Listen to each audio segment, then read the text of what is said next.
Poverty, the data that came not just from the UN, but the fresh data that has now come in from Niti Aayog, which specifies that in the last 5 years, 135 million people have come out of poverty. But the two states that shine in all of this is Bihar and Uttar Pradesh. They had the most amount of poverty. So the most number of poor people. Most number of poor people. So in percentage terms, even a small amount of people for them would be a huge percentage, or a small percentage would be a huge number. Right. So UP has been growing in industry terms by leaps and bounds in the last few years. Bihar is a new surprise. So obviously some good things are happening over there. But all in all, it's very good news for India. Karthik, what do you have to say to that?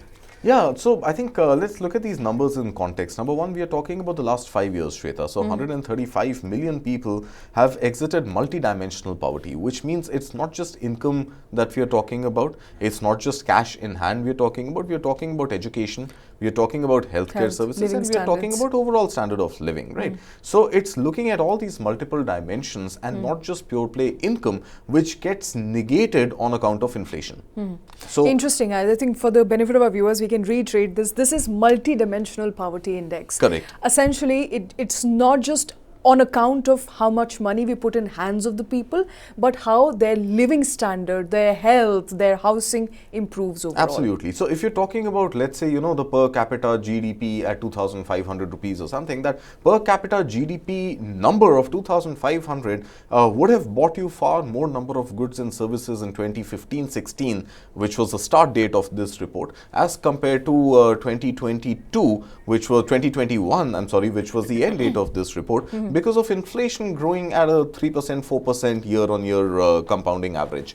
So the same amount of goods and services have become more expensive over these 5 years.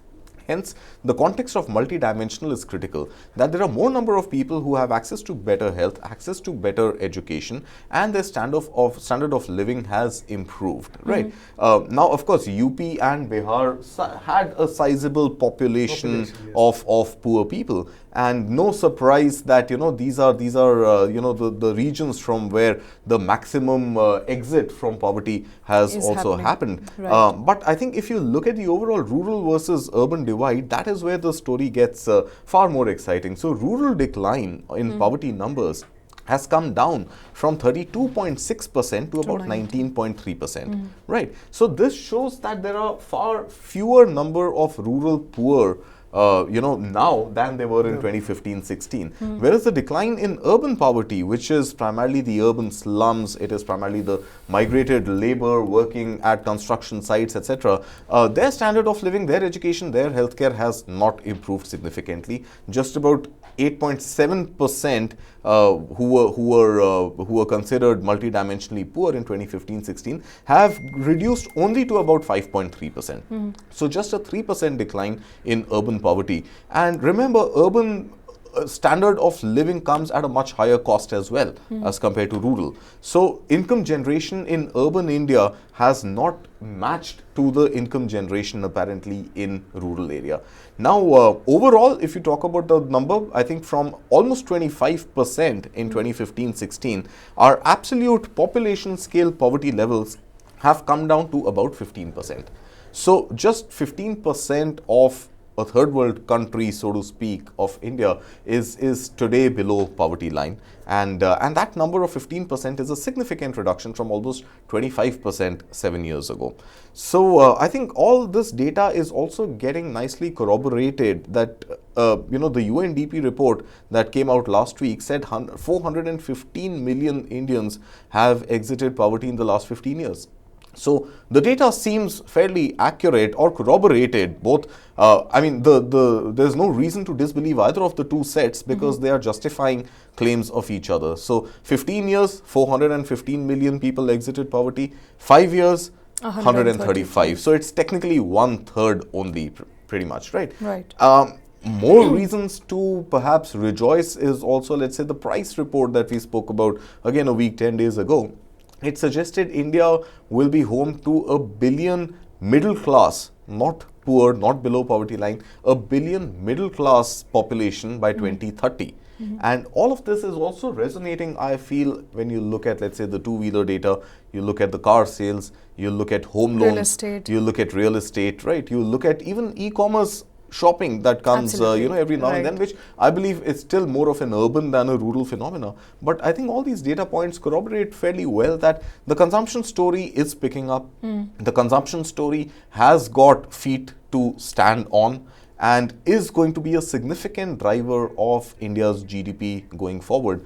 And hopefully, with this eradication of poverty, with more people added to the middle class, with this consumption story taking off, the dependence on the government to do the heavy lifting when it comes to investments in infrastructure, capital expenses, the heavy lifting is so far done by the government to keep the GDP figure ticking.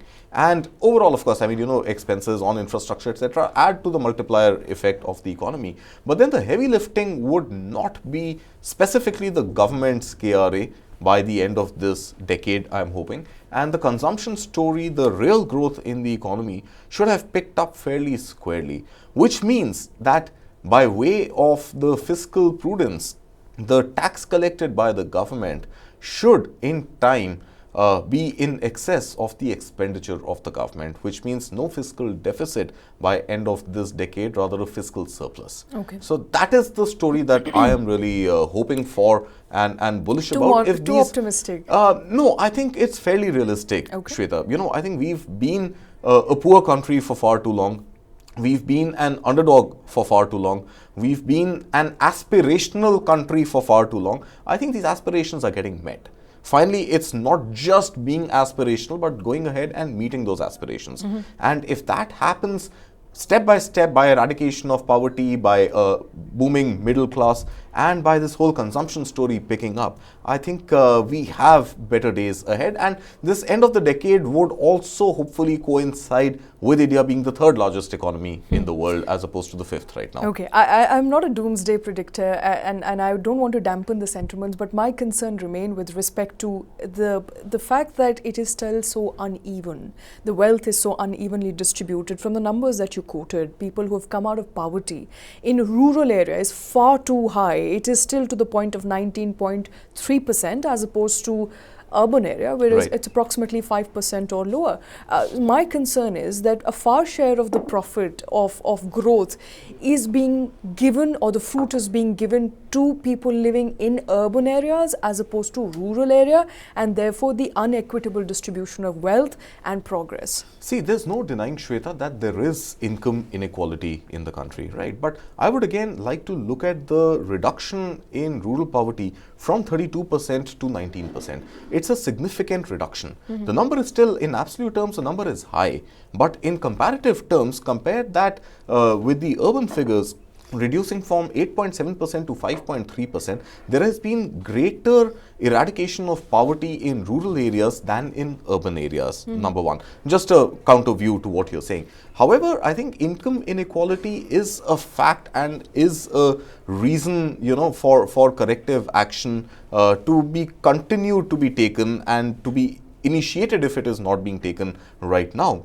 But I believe, again, if you look at the absolute numbers declining from about 24.9, 25% to about 15%, yes, we are eradicating poverty. We are not technically hitting the inequality yet. Now, I think inequality also, I believe, is a function of the fabric of the society. Are you a capitalist country? Are you a socialist country? Are you there to penalize the big corporations and the high net worth individuals just because they put more skin in the game by making those supernormal profits at the cost of maybe encouraging others to contribute in equal measure to the India growth story?